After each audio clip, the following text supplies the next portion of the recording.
할렐루야. 6월 21일 짱목과 말씀 수다의 시간입니다. 오늘도 함께 말씀을 나누게 된 것 참으로 감사를 드립니다. 그래도 계속적으로 150명 이상 분들이 함께 이 영상을 참여하게 된 것은 제게 큰 영광인 걸 생각하고, 또 이렇게 영상으로 우리가 말씀을 묵상하는 그런 귀한 시간을 갖게 되신 주님께도 감사를 드립니다. 자, 오늘 월요일인데요. 하나님 말씀을 우리 힘차게 보도록 하겠습니다. 하나님 말씀은 역대하 31장 1절부터 21절의 말씀인데요. 하나님 말씀을 보시겠습니다. 이 모든 일이 끝나매 거기에 있는 이스라엘 무리가 나가서 유다 여러 성읍에 이르러 주상들을 깨뜨리며 아세라 목상들을 찍으며 유다와 베냐민과 에브라임과 므낫세 온 땅에서 산당들과 제단들을 제거하여 없애고 이스라엘 모든 자손이 각각 자기들의 본성 기업으로 돌아가더라.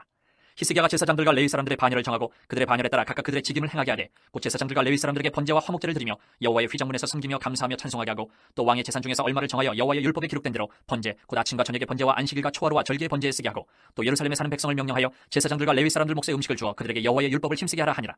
왕의 명령이 내리자 곧 이스라엘 자손이 곡식과 포도주와 기름과 꿀과 밭의 모든 소산의 천열매들을 풍성히 드렸고 또 모든 것의 11조를 많이 가져왔으며 유다 여러 성읍에 사는 이스라엘과 유다 자손들도 소와 양의 11조를 가져왔고 또 그들의 하나님 여호와께 구별하여 드릴 성물의 11조를 가져왔으며 그것을 쌓아 여러 더미를 이루었는데 셋째 달에 그 더미들을 쌓기 시작하여 일곱째 달에 마친지라. 히스기야와 방백들이 와서 쌓인 더미들을 보고 여호와를 송축하고 그의 백성 이스라엘을 위하여 축복하니라. 히스기야가 그 더미들에 대하여 제사장들과 레위 사람들에게 물으니 사독의 족속 대제사장 아사랴가 그에게 대답하여 이르되 백성이 예물을 여호와의 전에 드리기 시작함으로부터 우리가 만족하게 먹었으나 남은 것이 많으니 이는 여호와께서 그의 백성에게 복을 주셨습니다. 그 남은 것이 이렇게 많이 쌓였나이다. 그때 히스기야가 명령하여 여호와의 전안에 방들을 준비하라 하므로 그렇게 준비하고 성심으로 그 예물과 11조와 구별한 물건들을 갖다 두고 레위 사람 고나냐가 그 일의 책임자가 되고 그의 아우 시므이는 부책임자가 되며 여이엘과 아사시아와 나핫과 아사엘과 여리뭇과 요사밧과 엘리엘과 이스마가와 마핫과 분하야는 고나냐와 그의 아우 시므이의 수하에서 보살피는 자가 되니 이는 히스기야 왕과 하나님의 전을 관리하는 아사랴가 명령한 바이며 동문지기 레위 사람 임나의 아들 고레는 즐거이 하나님께 드리는 예물을 맡아 여호와께 드리는 것과 모든 지성물을 나눠주며 그의 수하의 에덴과 미냐민과 예수아와 스마야와 아마랴와 스가냐는 제사장들의 성읍들에 있어서 직임을 맡아 그의 형제들에게 반열대로 대소를 막노라고 나눠주되 3세 이상으로 족보에 기록된 남자 외에 날마다 여호와의 전에 들어가서 그 반열대로 직무에 수중드는 자들에게 다 나눠주며 또 그들의 족속대로 족보에 기록된 제사장들에게 나눠주며 20세 이상에서 그 반열대로 직무를 맡은 레위 사람들에게 나눠주며 또 그 족보에 기록된 온 회중의 어린아이들 아내들 자녀들에게 나눠주었으니 이 회중은 순결하고 충실히 그 직분을 다하는 자며 각 성읍에서 등록된 사람이 있어 성읍 가까운 들에 사는 아론 자손 제사장들에게도 나눠주되 제사장들의 모든 남자와 족보에 기록된 레위 사람들에게 나눠주었더라. 히스기야가 온 유다에 이같이 행하되 그의 하나님 여호와 보시기에 선과 정의와 진실함으로 행하였으니 그가 행하는 모든 일 곧 하나님의 전에 수종드는 일이나 율법이나 계명이나 그의 하나님을 찾고 한 마음으로 행하여 형통하였더라. 네, 이제 히스기야 왕에 대한 내용의 말씀이 역대하에 꽤 이제 많이 나오는 그런 장면입니다. 특별히 오늘 말씀도 히스기야 왕이 어떻게 그가 사역을 하게 되었는지, 그리고 그의 사역을 통해서 어떻게 이스라엘 백성들에게 은혜가 끼쳤는지에 대한 부분들이 이제 함께 나오고 있는 걸 볼 수가 있습니다. 특별히 오늘 보면 1절에 보면 히스기야 왕이 이 모든 일을 끝남에 주상들을 깨트리고 그리고 아세라 목상들을 찢고 산당들과 제단들을 제거하여 없애고 뭐 이러면서 아주 철저한 하나님을 향한 신앙적 개혁을 하고 있는 것을 볼 수가 있습니다. 그리고 그 다음에 이 히스기야의 그 굉장한 지혜로움이 있는 부분이 그 다음 절에 나와 있는데 2절에 보면 히스기야가 제사장들과 레위 사람들의 반열을 정하고 그들의 반열에 따라 각각 그들의 직임을 행하게 하였다라고 그렇게 말씀을 하고 있어요.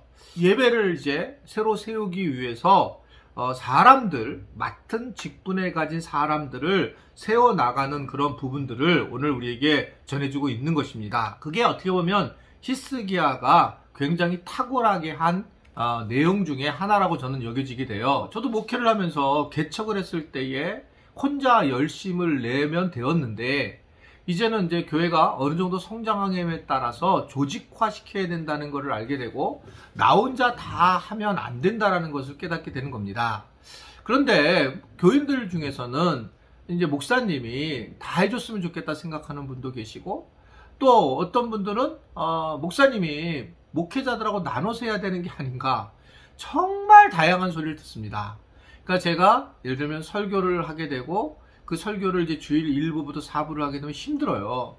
진짜 예전하고 다르게 이제 체력이 딸려서 힘들면 이걸 이제 어느 부를 좀 부목사들이 설교를 했으면 좋겠구나 라는 생각을 하게 되기도 하고, 또는 이제 특별 새벽 기도라든지 여러 그가 있을 때에 제가 이제 설교를 우리 교인들은 내게 담임 목사 설교를 듣고 싶어 하겠지 하고 하다 보면 뜻하지 않게 어떤 분은 왜 부목회자들한테 설교를 주지 않느냐, 살 주면 나는 너무 편하거든요.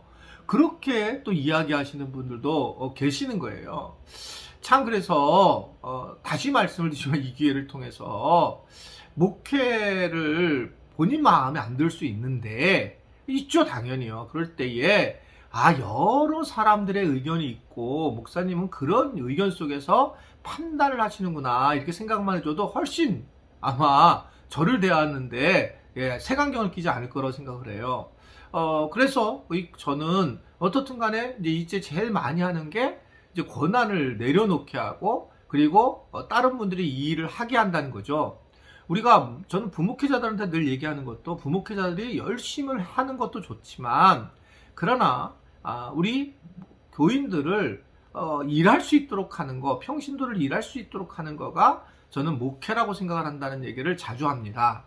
실제로 지금도 저는 그런 마음이 있고, 그래서 이 히스기야도 그 일을 아주 명료하게 하면서 제사장들과 레위인들에게 세우는 모습을 보이고 있습니다. 그리고 더 나아가서 그가 얼마나 지혜로우냐 하면 3절을 보면, 또 왕의 제사 중 얼마를 정하여 여호와의 율법에 기록한 대로 헌물을 했다, 헌금을 했다라고 그렇게 오늘 이야기를 하고 있습니다. 즉 자신의 물질을 하나님 앞에 먼저 가지고 간 것이라고 하는 것을 이야기를 하고 있어요. 그것이 결국 그 뒤에 다른 예루살렘에 있는 백성들이나 4절에 보면, 5절에 보면 이스라엘 자손들이나 또 그 많은 여러 성읍에 있는 이스라엘과 유다 자손 6절에 보면 거기까지 쭉 이어지는 것을 볼 수가 있습니다. 은혜가 넘쳐 흘러가고 있는 것을 이야기하고 있는 것이죠. 개인적으로 그런 얘기 듣기를 별로 원하지 않으실 수도 있는데, 이제 새로 오신 교인들이 있잖아요. 그러면 이게 교인들이 이제 보면 이 교회가, 우리 교회가 이게 세워질 때에 역사가 있잖아요, 근본적으로. 근데 그 역사를 모르니까 현재만 바라보니까 현재의 저의 모습만을 바라보고 현재의 교회의 모습을 바라보지만 그 역사가 쭉 있습니다, 역사가. 그러니까 교회를 개척했을 때 이 개척이 어떻게 이루어졌는가, 이제 이거 얘기하면 또 힘들어 하시는 분들도 계시죠. 왜 이 이야기를 하지? 근데 이게 사실은 얘기 안 하면 계속 모르니까요. 그러니까 저는 우리 교회가 개척을 하게 된 게 저희가 가지고 있었던 아파트를 통째로 여기다 집어넣은 거죠.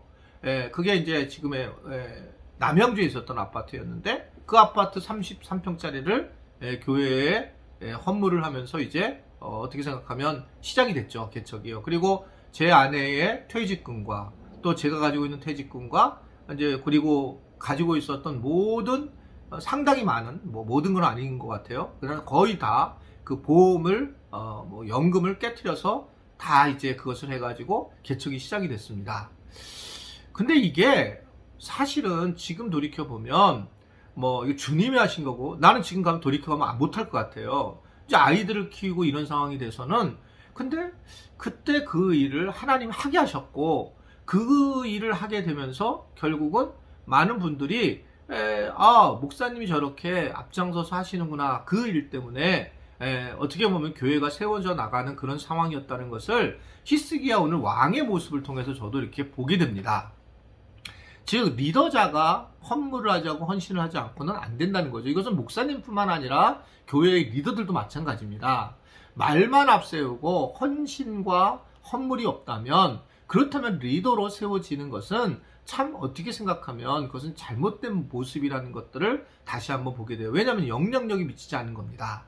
그런데 이러한 영향력은, 교회라고 하는 것은 또다시 흐르고 있다는 것을 얘기하죠. 그러니까 히스기야의 이런 헌신은 다른 사람들의 헌신을 낳게 되고, 그 헌신이 결국 또 다른 사람, 점점 확장되면서 큰 일을 이루게 되는 것들을 오늘 우리에게 말씀을 하고 있는 겁니다. 즉 이러한 은혜는 흘러가게 넘치게 되어 있다라는 거예요. 그래서 우리가 무엇보다도 은혜를 받게 되면 그 은혜를 내가 대가 지불을 하게 되면서, 그 대가 지불한 것이 그냥 내 선에 끝마치는 것이 아니라 다른 사람에게도 또한 그것을 흘러보내게 하고, 그 흘러보낸 것이 또 다른 사람에게 흘러보내는, 그러면서 하나님의 나라가 확장되는 모습이 히스기야가 우리에게 알려주신 그런 내용의 말씀입니다. 우리는 은혜를 받으면 아멘으로 끝마치지만, 은혜로 아멘으로 끝마치는 것이 아니라 우리의 헌신과 조그만 노력이 다른 사람들에게 은혜가 흐르게 하는 것, 이것이 오늘 히스기야가 우리에게 알려주시는 그런 내용의 말씀입니다. 오늘 하루도 말씀 수다를 들은 분들은 150분이 넘는데, 오늘 어디 가서든지 간에 오늘 말씀을 듣고 내가 커피 좀 한 잔 사야 되겠어, 나는 그 말씀을 듣고 너무 깊은 은혜를 받았어, 그래서 아멘으로 혼자 끝마쳐서 끝나는 게 아니라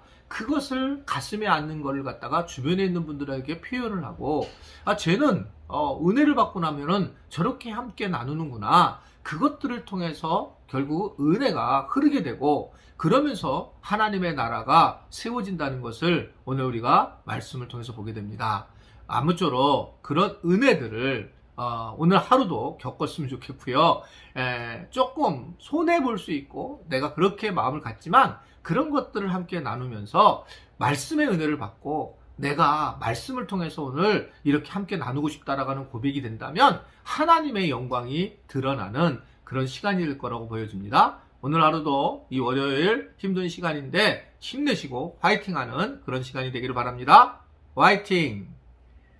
기도하겠습니다. 하나님, 오늘도 말씀을 듣고 히스기야 왕처럼 우리가 잘 살기를 원합니다. 주님, 우리가 가야 될 길들을 잘 갈 수 있는 은혜를 베풀어 주시고, 또 우리가 은혜 받는 것으로 끝마치는 것이 아니라 은혜를 나누어 줌으로써 다른 사람들이 그 은혜를 또 나누게 하는 그러한 하나님의 나라가 나의 작은 섬김과 헌신을 통해서 이루어지도록 주님이 함께 하시고 인도하여 주옵소서. 예수님의 이름으로 기도드리옵나이다. 아멘.